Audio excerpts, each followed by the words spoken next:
دومین روز از هر ماه خورشیدی بهمن نام دارد. زمانی که نام روز و نام ماه یکسان باشد، در آن روز جشن باستانی برگزار می شود.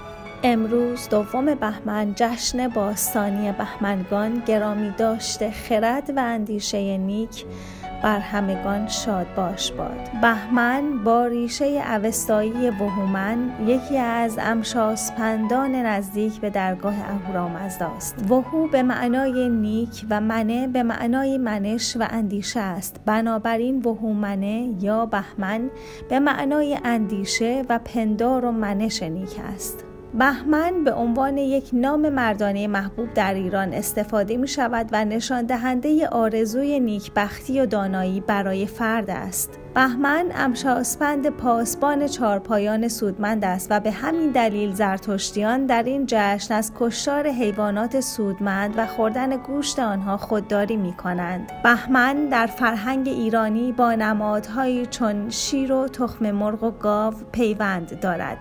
خروس پرنده ویژه بهمن، رنگ سپید رنگ ویژه و گل یاسمن سپید هم گل ویژه بهمن است. باشد که پندار نیک رسم تازه مردمانمان شود. در این بهمنگان زیبا خوش باشید و نیک پندار.